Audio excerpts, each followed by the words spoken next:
Bismillahirrahmanirrahim. Assalamualaikum warahmatullahi wabarakatuh. Selamat datang Bapak Ibu, kembali lagi bersama kami Konsultan Indonesia di materi kedua pada periode ke-35 pada malam hari ini. Untuk pada malam hari ini dengan judul mobilisasi pekerjaan konstruksi dan jasa konsultan konstruksi dengan pemateri kita Pak Kurniawan Ilyas yang merupakan salah satu PPK yang kompetensi. Mungkin untuk mempersingkat waktu kepada Pak Kurniawan, silakan Pak. Baik, ya.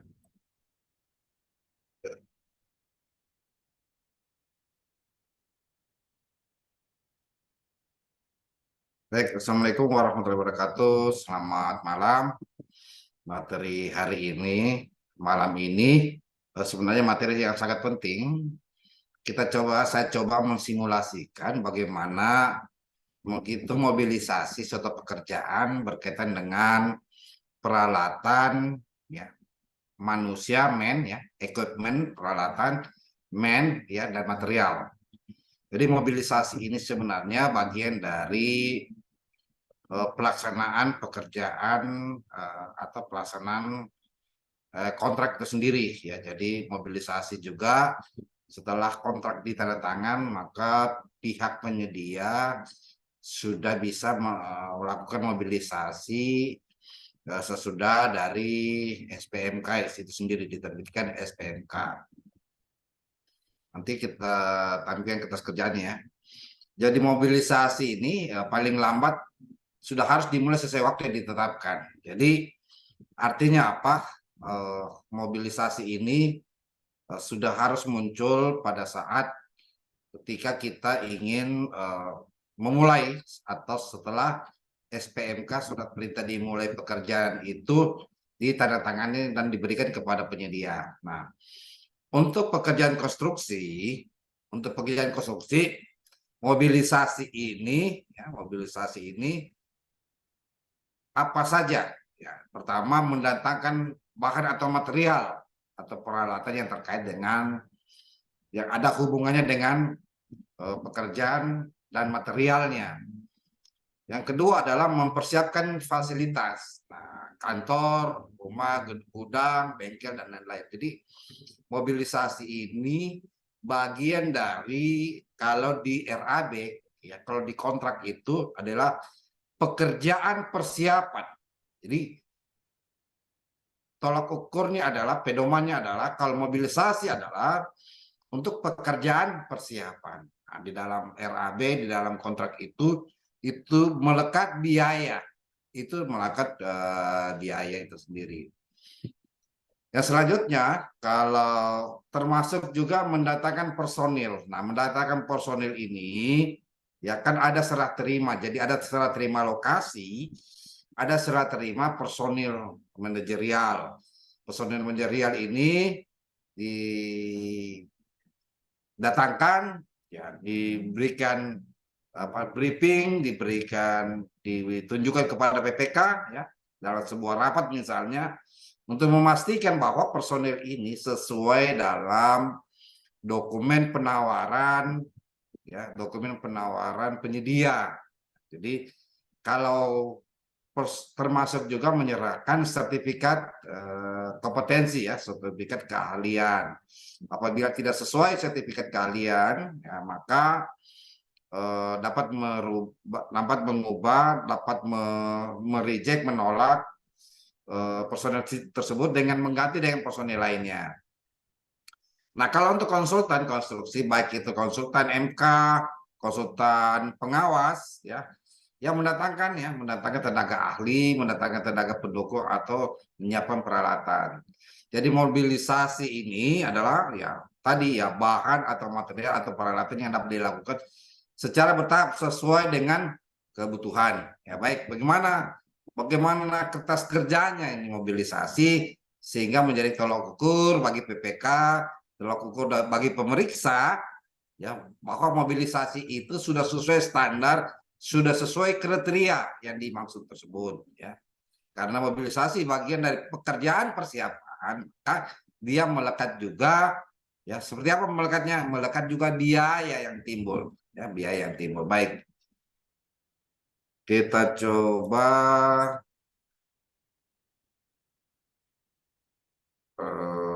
apa ya?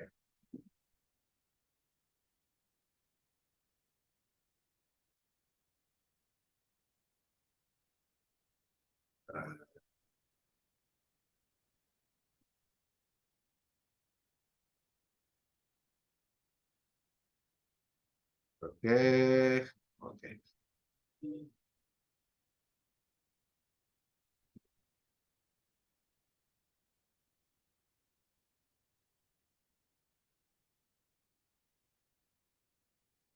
Ini kelihatan ya? Enggak ya? Oke, oke, oke. Belum kelihatan, Pak. Iya, teman.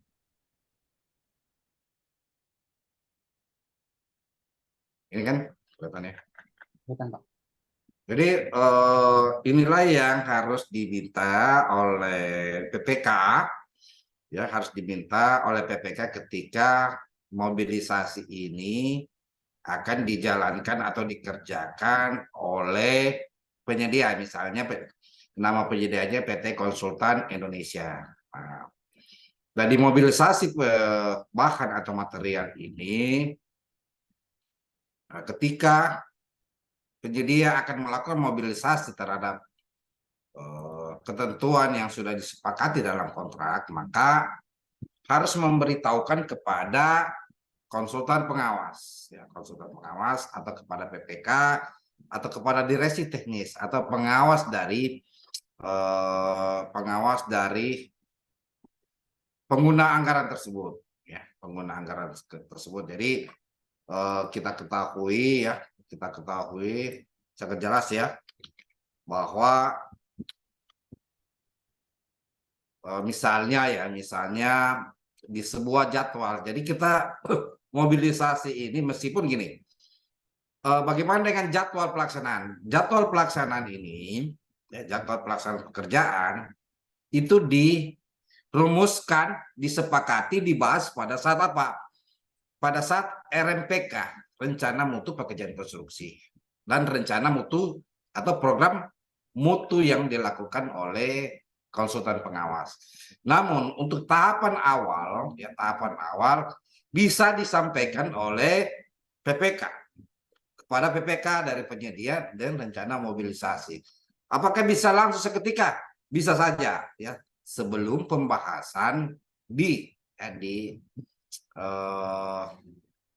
PCM, rapat persiapan pelaksanaan kerjaan, ya, rapat persiapan pelaksanaan kontrak atau pelaksanaan pekerjaan.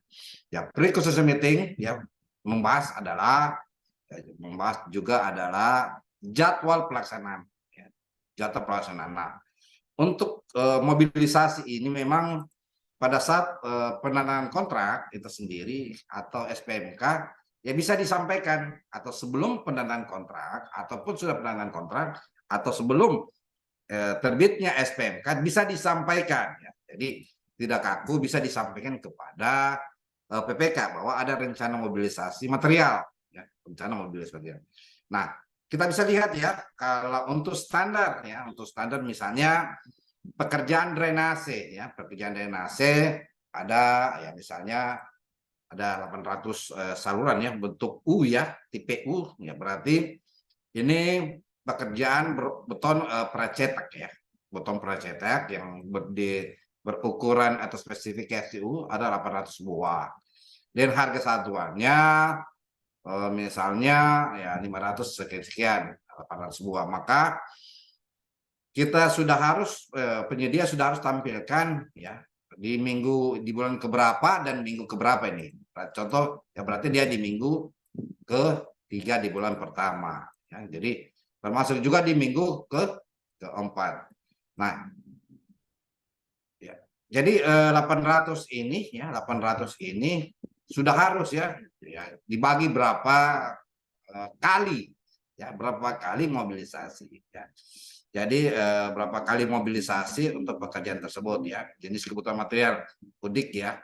Garing 70 120 ya, 800 buah ya. Berarti Ini kumulasi ya, kumulasi dari 180 ya, 800 ya. Ini dibagi 1, 2, 3, 4, 5. Jadi ada 5 segmen terhadap mobilisasi ya. Jadi kalau ini dikali 5 berarti 800 ya, 800. Sama juga demikian ya, dikali 5, 160 dikali 5 adalah 800. Nah, kalau untuk misalnya pekerjaan box culvert misalnya ya, box culvert 14 buah, berarti di tahapan mana ya? Ini harus mengikuti apa? Ini harus mengikuti metode pelaksanaan. Jadi ketika ada metode pelaksanaan pekerjaan, ini kan material ya, bahan atau material, maka itu harus mengikuti metode pelaksanaan pekerjaan. Ataupun kalau pekerjaan, kalau bicara di Perlabel KPP nomor 12 tahun 2021, dia bukan metode pelaksanaan ya, kecuali pekerjaan besar ya, besar atau kompleks itu memerlukan metode pelaksanaan. Apa yang diperlukan? Itu bisa di rencana kerja dan syarat-syarat atau metode kerja ya. Jadi rencana kerja dan syarat-syarat atau metode kerja. Ini bisa harus mengikuti pedoman yang sudah menjadi dasar ataupun menjadi penawaran atau menjadi komitmen pada saat menyampaikan metode kerjanya ya, masalah metode kerjanya. Meskipun metode kerja ini atau metode pelaksanaan tepatnya waktunya itu dibahas pada saat RMPK. Nah, pembahasan RMPK ini di PCM ini ketika ada perubahan ya, ketika ada perubahan misalnya perubahan metode ya, itu harus diubah RMPK-nya, harus diubah RMPK-nya sehingga ya, atau program mutunya sehingga menyesuaikan semua ya, menyesuaikan apa menjadi kebutuhan di lapangan ya, seperti ini ya. Nah, ini sudah cukup ya, 7 ini ditambah ini adalah 74 ya, 764 dan lain-lain. Jadi begini metode penyusunan ya atau penjadwalan di sebuah untuk material atau bahan itu sendiri ya. Jadi sudah harus ditetapkan mobilisasinya ini sendiri. Nanti kita masuk di hitungan bagaimana pekerjaan mobilisasi ya, dari misalnya dari lokasi gudang ya, gudang di sebuah kantor misalnya milik CV Konsultan Indonesia ke lapangan ya, ke lapangan atau di lokasi pekerjaan atau di site ya. Nah, ini metodenya, ini tata cara untuk menyusun mobilisasinya itu sendiri ya. Jadi harus disusun berdasarkan ya, yang penting sebenarnya berdasarkan volume atau kuantitas. Nah, angka-angka ini bisa masuk ya, tidak ada masalah, tapi lebih tepatnya masuk ya untuk memastikan bahwa mobilisasinya tersebut kan ada biaya mobilisasi peralatan misalnya atau material yang menjadi biaya ya, menjadi biaya. Jadi ini ketentuan tentang mobilisasi ya. Nah, bagaimana dengan mobilisasi personil ya? Mobilisasi personil juga kita lihat ya, kita lihat bahwa ini untuk personil ya, personil manajerial ya. Jadi ini untuk personil manajerialnya ya, misalnya waktunya pekerjaan 6 bulan. Jadi kita mobilisasi untuk personil manajerial ya, quality engineer, juru ukur, kepala pelaksana, administrator dan keuangan, koordinator pelaksananya misalnya ya, pelaksana pekerja struktur dan sebagainya ya.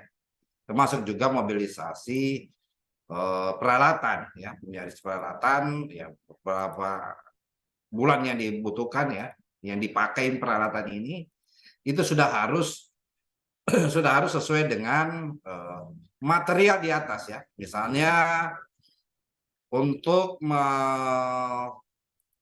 bulan pertama ya, bulan pertama ini berarti kalau kita tambahkan ya, ada berapa buah ya kalau untuk bulan pertama ya, ada 320 buah ya untuk saluran yang tipe U. Nah, tipe U ini botol pracetak ya, botol pracetak dengan dimensi 60 bagi 70 ya. Bagi 70 ataupun 60 bagi 70 per 120 itu sendiri ya. Berarti kalau untuk bulan pertama ini maka mobilisasi karena pekerjaan materialnya ini, saluran ini, bulan pertama, minggu ketiga, dan minggu keempat, kita harus sinkronkan terhadap ya bagaimana site engineer ini sendiri ya, quality engineer, surveyor, kepala proyek, dan lain-lain. Nah, kenapa sudah harus di bulan pertama? Karena quality engineer ini sudah harus mempersiapkan ya pekerjaan untuk mobilisasi misalnya ya misal untuk mobilisasi pekerjaan saluran bentuk U ya, berarti di minggu keempat ini ya, minggu ketiga dan minggu keempat sama halnya ya. Jadi persoalan efisien atau efektifnya karena ini pekerjaan konstruksi ya, maka quality engineer, surveyor, kepala pelaksana lapangan, dan administrasi ini adalah disebut overhead ya. Ini gaji-gajinya mereka ini adalah biaya overhead ya, biaya overhead, termasuk juga biaya keuntungan, dalam bahasanya adalah keuntungan dan biaya tidak langsung misalnya. Jadi ini biaya-biaya keuntungan yang masuk, jadi mulai bekerja sampai berikutnya ya, jadi ini tata cara untuk sama juga ya struktur ya, kalau pelaksana struktur ya. Pelaksana pekerjaan struktur. Nah, pelaksana pekerjaan struktur ini kan dia bukan tenaga ahli ya, tapi tenaga tenaga pelaksana ya, tenaga pelaksana atau tenaga terampil. Kalau ini seperti quality engineer adalah tenaga ahli itu sendiri dalam suatu pekerjaan. Sama demikian ya.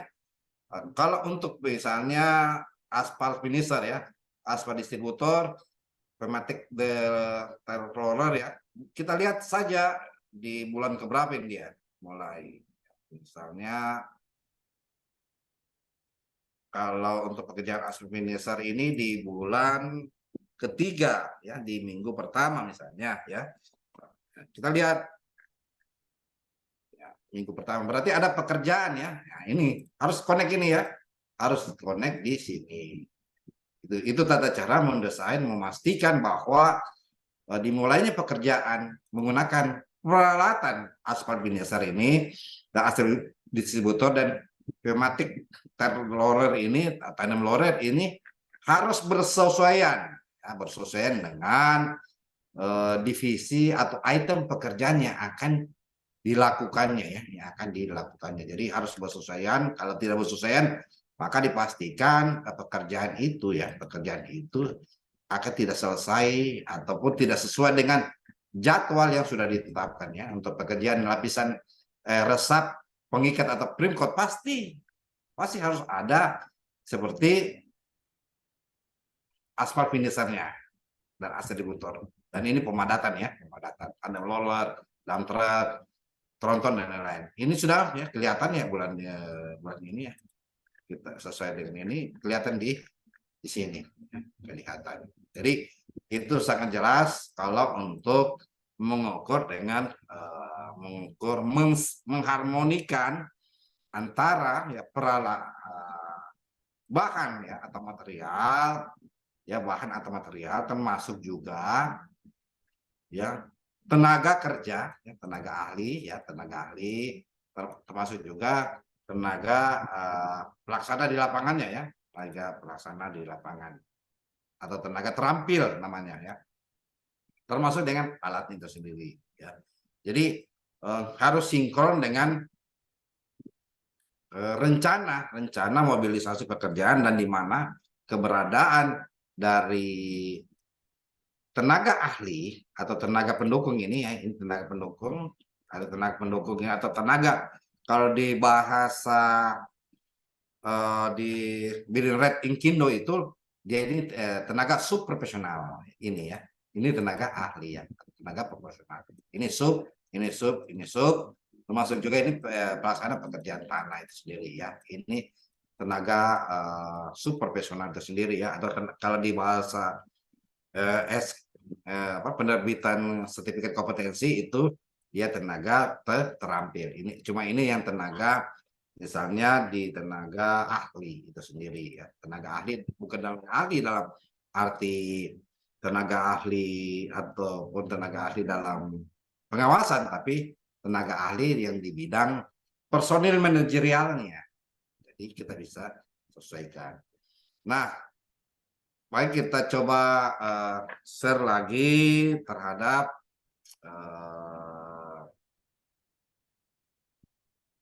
itu ya, share terhadap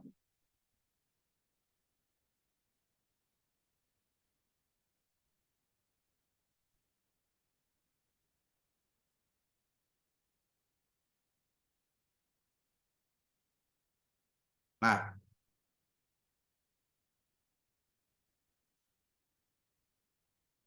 oke kita masuk ya. Nah, bagaimana dengan ya bagaimana ya ini soal ya.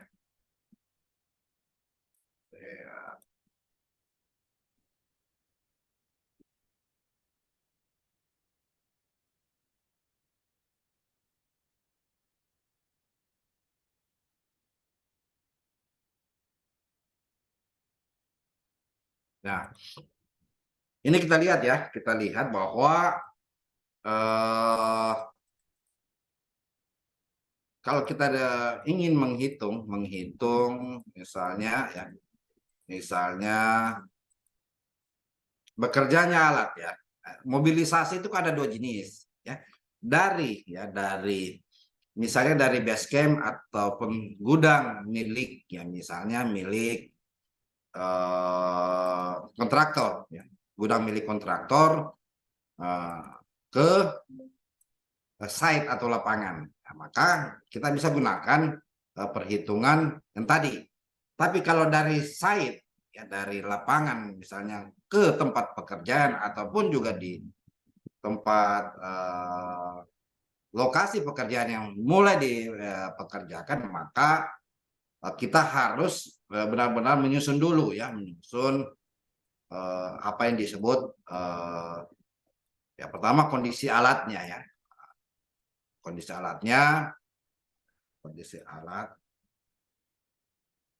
alat tahunnya, misalnya ekonomis alat ya, sudah tahun berapa ya dilaksanakan, jam penggunaannya sudah berapa jam penggunaannya, misalnya kalau untuk rata-rata ya kita lihat kalau untuk 1 tahun berapa jam penggunaannya, itu ada dilihat di peraturan PPR ya nomor 1 2022, termasuk juga di peraturan PPR nomor 28 ya 28/2016 tentang penggunaan jam alat itu sendiri ya. Misalnya baknya kalau dalam truk ini bak ya, kalau untuk eksa pakur ini bucketnya ya, yaitu yang ada di tangannya, yang ada di yang ada di jarinya itu eksa ya. Nah, kalau bulldozer ya yaitu pisaunya, sama juga well loader dan lain-lain, fibra ya, lebarnya ya, lebar kapasitasnya, blade-nya ini ya. Kalau bicara blade ini ya seperti pisau ya. Blade ini untuk pekerjaan bulldozer ini seperti pisau dia. Pekerjaan TV pisau. Jadi memang kita lihat bahwa untuk bulldozer ini seperti pisau ya. Tahun pembuatannya ya, kalau 2002 ini bukan 2 tahun dan sebagainya ya. Itu cara menyusun ketika dari site di lokasi kan, misalnya lokasi pekerjaan jalan misalnya. Lokasi pekerjaan jalan misalnya 20 kilo misalnya, atau dosa jauh-jauh lah 10 kilo ya, paling 10 kilo 15. Ya kan tidak mungkin ya setiap detik berpindah ya, tapi harus dihitung ya. Nah, kita harus kembali hitung juga dengan upahnya. Misalnya mandor ya, kalau 26 jam ya, 6 jam misalnya kali 100 berapa ya? Ini dibagi 8 ya. Jadi mandor ini Kenapa 18.000 per harga satuan per jam? Ya, tadi jadi hitung 26 ya. Kenapa 26? Nah, mungkin bisa sharing ya. Kenapa 26? Karena jam kerja, ya, jam kerja untuk 1 bulan, kalau kita lihat di peraturan PUPR ya, ini rumusnya ya, kelihatan rumusnya, saya kasih lihat rumusnya.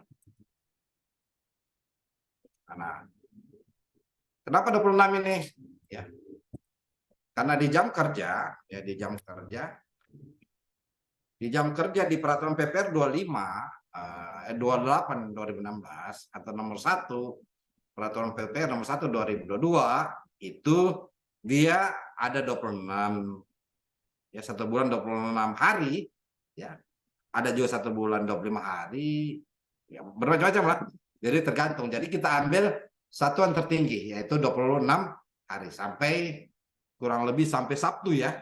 Jadi sampai Sabtu itu sendiri. Sehingga kita peroleh harga satuannya. Lalu kita menyusun analisa alat. Nah, kalau analisa alat ini kita tahu bahwa ini ada di lampiran PPR ya, di lampiran PPR nomor 1 tahun 2022, nomor 28 2016 ya. Misalnya bulldozer misalnya. Berapa ya, lihat kondisi alatnya ya, tenaganya dan lain-lain. Ini kan cuma pindahan.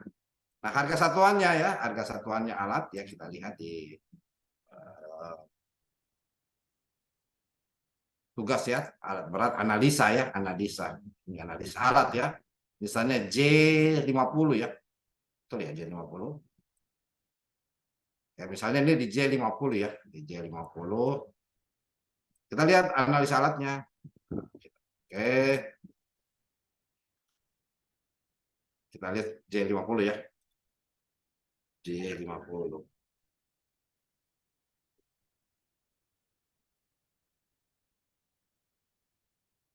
Tapi analisa alat J50 ya. Ini ya analisa alatnya J50. Ya analisa alatnya itu sendiri. Oke. Nah, bagaimana dengan uraian ya, uraian harga satuan ya, uraian harga satuan pekerjaan tersebut ya. Pekerjaan tersebut kita lihat.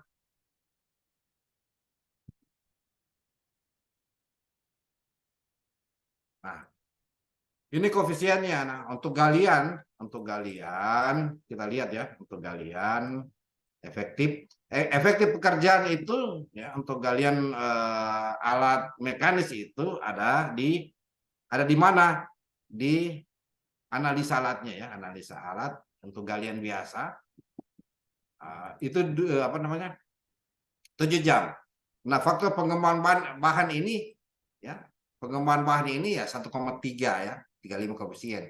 Apabila tanah clay atau tanah liat misalnya. Dan seterusnya. Lalu kita masuk harga satuan. Harga satuan ya untuk lansam. Jadi kita lihat ya base camp dan sebagainya ya. Jadi kita bisa lihat dari mana ya sisa dikali ya harga satuan base camp. Ini untuk per meter ya, untuk per meter misalnya 100 meter 160 meter persegi ya. Maka kita sisa kali saja untuk base camp, kantor, barak dan lain-lain. Lalu kita daftar kuantitas demikian ya. Daftar kuantitas dan harga galian biasa atau timban biasa. Kebutuhan misalnya, kebutuhan yang diperlukan ya. Demikian. Doser, kebutuhan alat ya. Ini cara menyusun ketika pekerjaan itu, ini waktu penyelesaian pekerjaannya, sudah kelihatan kalau waktu penyelesaian pekerjaan akan berkaitan dengan tadi yang saya sebutkan tadi ya, terhadap waktu yang ada di sini ya, waktu yang ada di sini ya. Oh ya, waktu yang saya sajikan tadi ya, yang saya sajikan.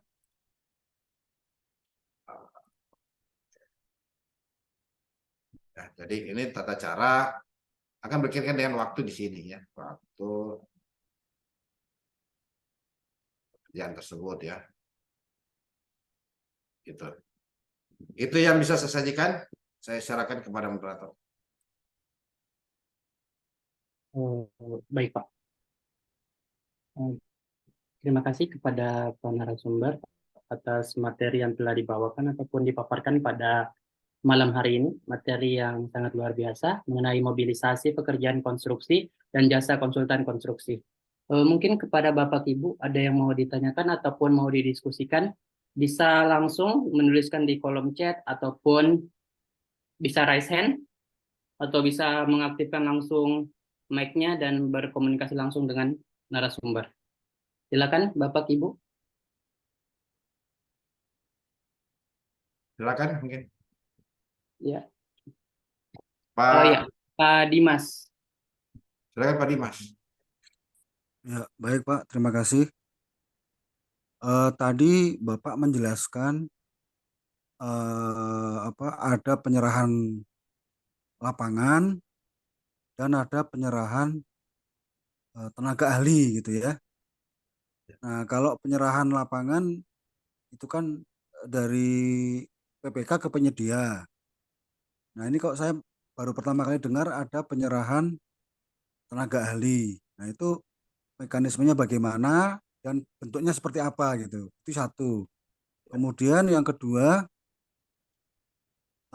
apakah PPK mempunyai kewajiban atau keharusan untuk meminta sertifikat keahlian, gitu ya. Itu yang kedua. Kemudian yang ketiga, bukti bahwa PPK sudah meyakini bahwa tenaga ahli yang dipakai sesuai dengan kontrak. Begitu Pak Kurniawan. Terima kasih. Baik Pak. Jadi ada namanya, saya share ya. Ini ketentuan ya. Ada penyerahan. Ya, jadi dalam pelaksanaan kontrak Pak, Pak Dimas ya. Ini tahapan dalam hal pelaksanaan kontrak. Ini bisa kita lihat di peraturan LKPP nomor 12 tahun 2021 sendiri. Ya, jadi penyerahan personil ya. Jadi penyerahan ini ya. Oke, penyerahan saya copy saja ya. Ini untuk barang dan jasa lainnya, barang dan jasa lainnya. Copy saja.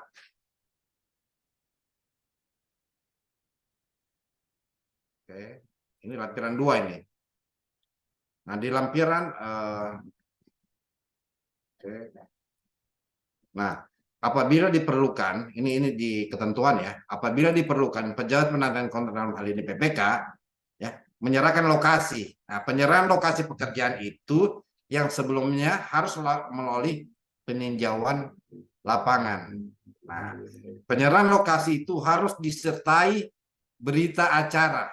Ya, berita acara penyerahan lokasi, bahwa lokasi atau site-nya atau existing lokasi itu berada di kelurahan mana, desa apa, kecamatan mana, koordinat mana, dengan kondisi misalnya tanah, kondisi misalnya hutan belukar atau tanah datar dan lain-lain. Harus dituangkan dengan berita acara penyerahan lokasi. Ya. Jadi, nah ada juga penyedia menyerahkan personil. Nah, gini. Ya, jadi penyedia apabila penyedia juga menyerahkan personil. Personil apa? Personil manajerialnya, Pak. Ya, penyedia menyerahkan personil dengan memenuhi ketentuan sebagai berikut. A.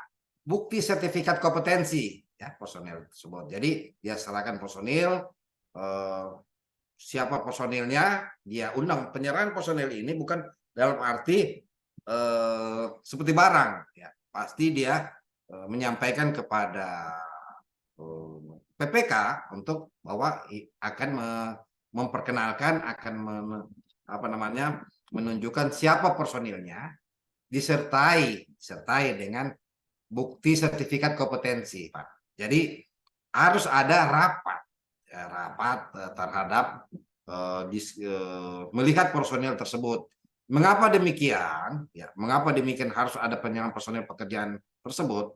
Misalnya untuk memastikan siapa sih personil manajerialnya, siapa sih personil teknisnya, ya, sehingga PPK, ya, termasuk direksi teknis atau konsultan pengawas, ya, memastikan bahwa seseorang yang akan masuk mengerjakan itu selain yang sudah menjadi bagian dari penawaran kemarin, ya, yang sudah ditetapkan, juga memastikan bahwa personil tersebut yang bisa dilakukan, ya, komunikasi, ya, informasi, memperoleh informasi atau data sendiri apabila dalam hal di perjalanannya itu, dalam hal pekerjaan konstruksi itu, perjalanannya akan berlanjut sampai akhir pekerjaan, baik sampai PHO ataupun sampai FHO atau serah terima pertama maupun juga serah terima kedua itu sendiri atau di masa pembayaran. Jadi bukti yang sertifikat dilaksanakan dan menghadirkan, ya, yang jelas, ya, menghadirkan bukti sertifikat kompetensi dilaksanakan dengan menghadirkan personil. Nah, di Kementerian PU, Pak, di Kementerian PU itu ini sudah menjadi ketentuan yang sudah menjadi SOP atau baku. Jadi teman-teman di Kementerian PU ini sebelum melaksanakan pekerjaan harus, ya, menyampaikan ataupun penyedia sendiri menyampaikan bahwa akan menyerahkan personil. Tujuannya apa? Untuk memastikan bahwa apa yang menjadi dasar atau dokumen penawaran kemarin, ya, personilnya tersebut sesuai dengan sertifikat kompetensinya, termasuk juga siapa itu personil yang bisa mengakses atau bisa diakses untuk memperoleh informasi, ya, untuk memperoleh informasi terhadap jalannya pekerjaan tersebut. Itu namanya penyerahan personil manajerial, ya. Manajerial ini ada manajerial teknis, ya, ada manajer proyek, ya, ada manajer teknis, malah ada juga ahli muda, misalnya ahli muda atau ahli madya, ya, untuk pekerjaan K3 misalnya, ya, K3. Ini sudah harus diserahkan, Pak, sudah harus diserahkan. Demikian Pak siapa tadi, Pak Dimas, ya, Pak. Ya. Pak, berarti kalau penyerahan lapangan ini ada berita acara, Pak, ya. Yes. Kalau penyerahan personel atau tenaga ahli itu bentuknya apa, Pak? Apakah notulen rapat atau ada berita acara juga, Pak? Nah, yang benar adalah berita acara, ya. Berita acara pertama untuk memastikan antara personil dengan sertifikatnya itu bersesuaian dengan kebutuhan, misalnya dengan kebutuhan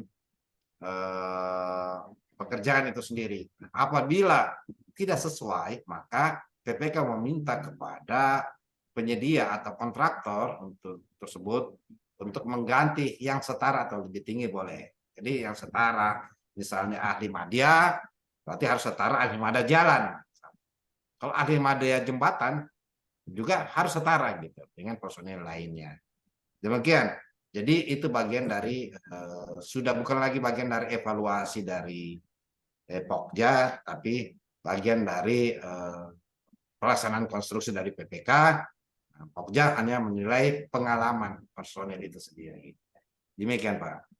Ya, berarti ada dua berita acara, Pak, ya. Berita acara Ya, ada penyerahan dua. lapangan sama Betul. berita acara penyerahan personil gitu, Pak, ya.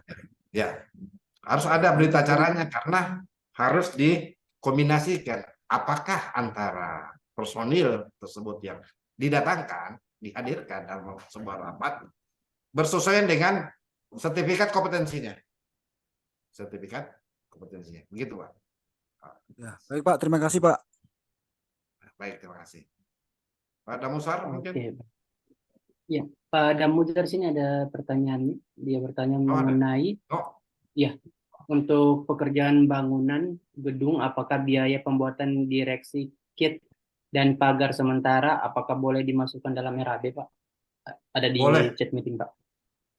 Boleh, Pak. Jadi boleh bagian dari pekerjaan persiapan, ya. Jadi untuk pekerjaan-pekerjaan hal itu bagian dari pekerjaan persiapan. Kalau bicara di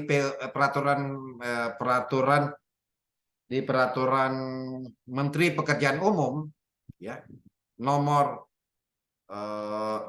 PUPR, ya, Pekerjaan Umum dan Perumahan Rakyat nomor 1 tahun 2022, Pak. Kan ada 4 jenis. Itu 1 tahun 2022 jelas ya, jelas bahwa ada biaya langsung, ada biaya tidak langsung. Ya, biaya langsung itu ada 3 jenis, Pak. Pertama material, yang kedua adalah peralatan, yang ketiga ada tenaga kerja. Nah, kalau untuk pekerjaan itu direksi kita itu bagian dari pekerjaan persiapan. Itu boleh di bagian dari RAB sendiri ya. Nah, kalau kita lihat di peraturan PUPR 28 juga 2016 juga secara terinci ya, apa itu pekerjaan atau biaya tidak langsung ya, tidak langsung. Itu bagian dari itu. Baik. Mungkin Bapak Ibu masih ada yang mau ditanyakan seputar materi kita pada malam hari ini. Silakan Pak Damusar. Bagaimana Pak Namuzar untuk jawaban dari narasumber?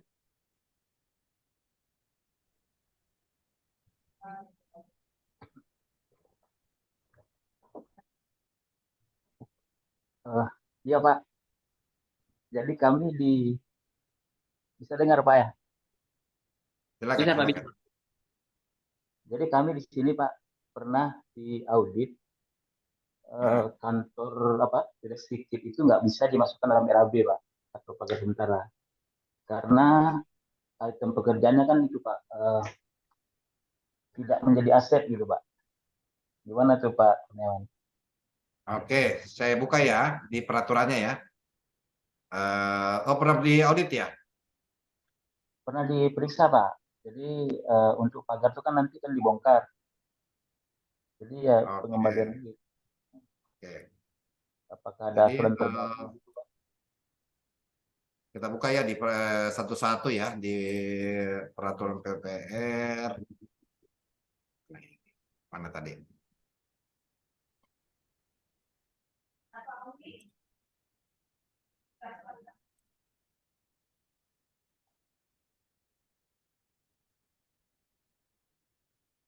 Ke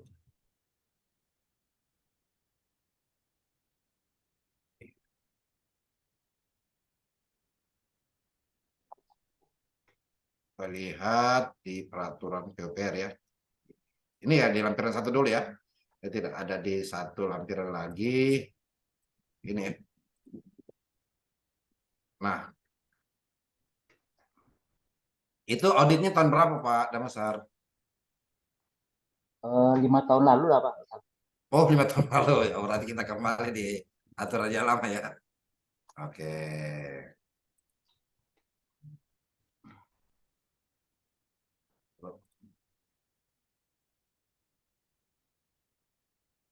Iya. Oke. Saya mulai di aturan yang lama sebelum di peristiwa itu ya. Nah, ya, harga kita ke ya, harga satuan kerjaan ya. Salah.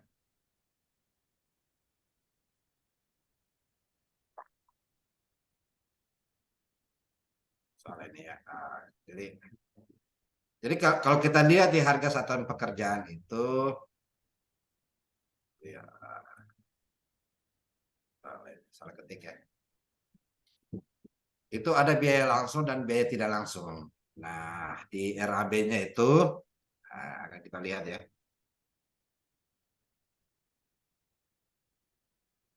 Kemudian adalah 800 halaman ini. Dan kita coba yang mana itu biaya langsung dan tidak langsung.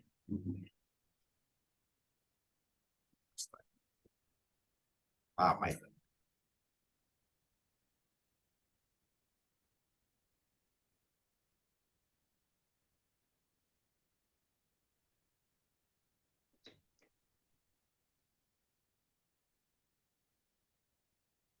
Nah, pekerjaan.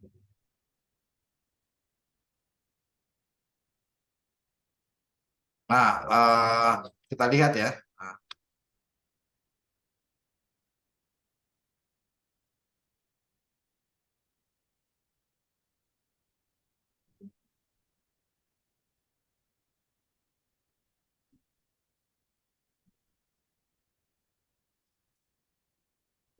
jadi kalau kita lihat di peraturan PPR ini,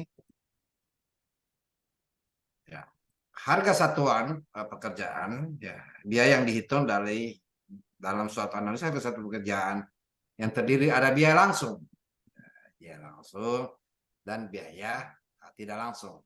Nah, kalau biaya langsung ini kan sudah jelas ya di analisa harga satuan pekerjaannya itu, ya, analisa harga satuan pekerjaan itu tenaga kerja, bahan dan alat. Kita kembali, kita cari tentang biaya tidak langsung. Kita contoh. Ya.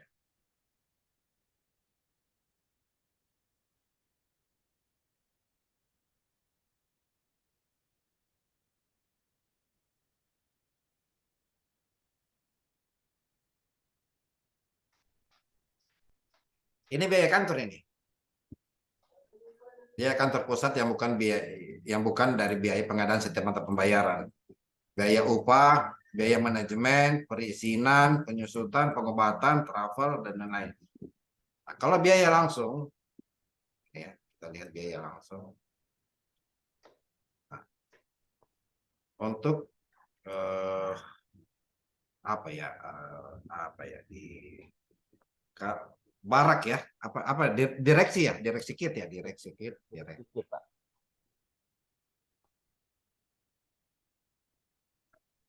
Apa Pak ya, direksi kit. Jadi pekerjaan lain-lainnya direksi kit ya. Jenis pekerjaan di kelompok pekerjaan lain-lainnya ini direksi kit ya. Contoh. Ya. Kit. Nah ini pembuatan direksi kit ya. Itu tidak ada. Ada itu. Jadi kalau inspektorat itu dia memberikan temuan berarti harus dia gali kembali informasinya di Konsultan Indonesia. Begitu Pak ya. Jadi ada buatan bisa pagar yang berkaitan dengan pekerjaan-pekerjaan. Kan direksi kit ini kan ada bagian pekerjaan-pekerjaan biaya langsung yang patut menjadi penunjang. Ada yang pekerjaan utama atau main kontrak, ya, ada yang pekerjaan penunjang. Nah, di pekerjaan penunjang ini diantaranya adalah direksi pembuatan direksi kit itu sendiri, Pak. Demikian. Berarti kalau pagar sementara boleh juga, Pak? Boleh dimasukkan ke Boleh pagar, ya. Dia boleh pagar sebagai untuk penunjang, ya. Jadi itu pekerjaan penunjang. Ada pekerjaan utama, yaitu tadi membuat misalnya fondasi, slop, kolom, dan lain-lain. Ada juga pekerjaan yang penunjang. Nah, itu pekerjaan penunjang itu sendiri, ya. Bisa dimasukkan, boleh.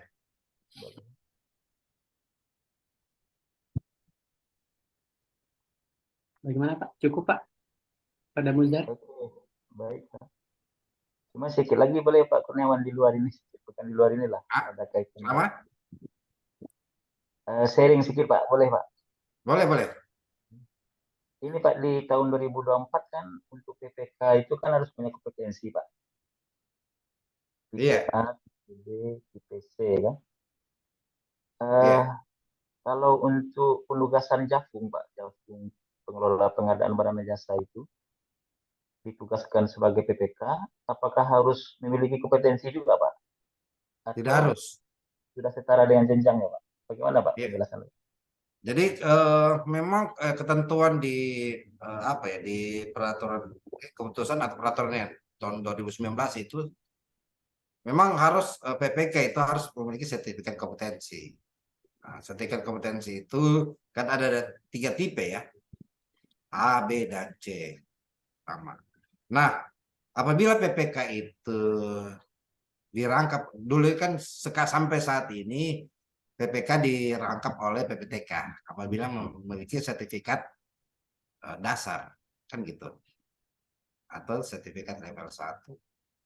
Nah, untuk 2024 nantinya ya kalau PA pengguna anggaran atau kuasa pengguna anggaran di sebuah dinas atau sebuah bagian ya di sekretariat misalnya ingin menunjuk sebuah PPK. Nah, PPK itu maka bisa meminta kepada UKPBJ. UKPBJ yang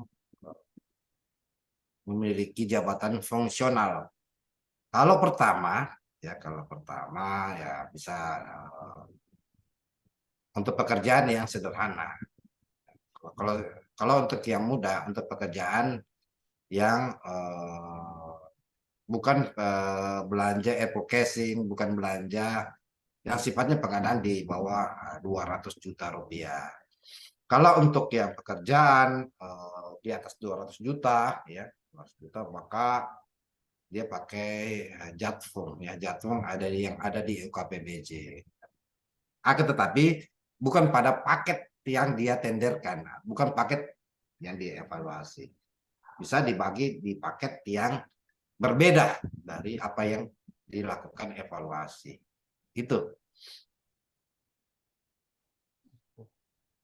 Baik Itu, Pak, Pak. kalau seandainya aturan tidak berubah Pak ya. Ya, Kalau Gimana? seandainya aturan tidak berubah Pak.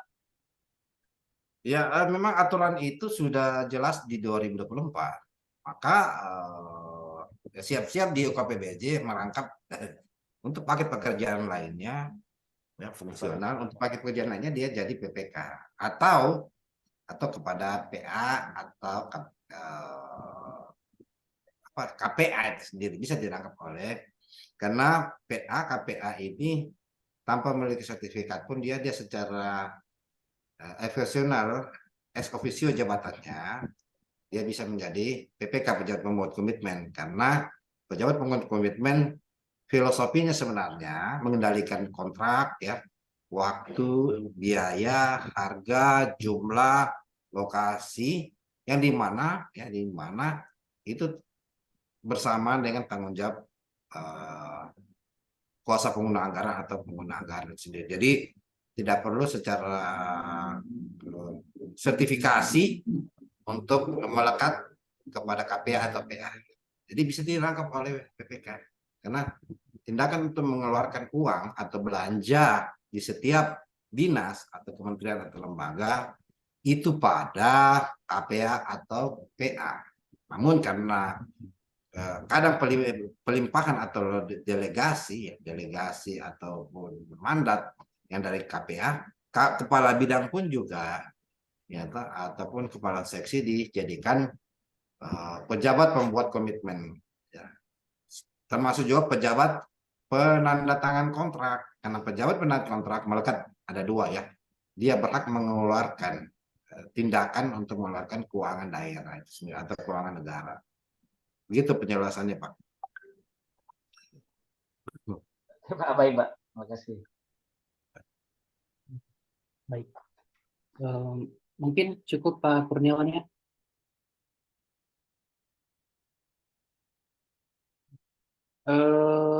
Ada yang mau disampaikan dulu Pak? Closing. Cukup ya.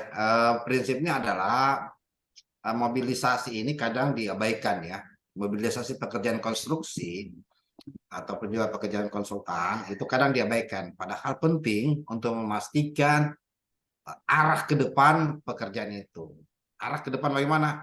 Dari aspek pemanfaatan waktu, dari aspek pemanfaatan material, dari aspek pemanfaatan tenaga kerja, dan aspek pemanfaatan peralatan kerja. Sehingga dengan ada kertas kerja yang disebutkan tadi, kita dari khusus di PPK sudah bisa melakukan penilaian, pengukuran pada saat nantinya, pada saat PCM ya, pre-constitution meeting, untuk dilakukanlah perubahan di RMPK-nya dan program mutu dari konsultan pengawas itu sendiri. Demikian penjelasannya. Baik. Terima kasih Pak Kurniawan. Terima kasih untuk materinya pada malam hari ini, materi yang sangat luar biasa. Terima kasih juga kepada peserta yang telah masuk. Mungkin kita akhiri saja materi pada malam hari ini, materi mobilisasi pekerjaan konstruksi dan jasa konsultan konstruksi yang dibawakan oleh Pak Kurniawan Ilyas. Terima kasih sekali lagi. Saya tutup. Wabillahi taufiq wal hidayah. Assalamualaikum warahmatullahi wabarakatuh. Terima kasih.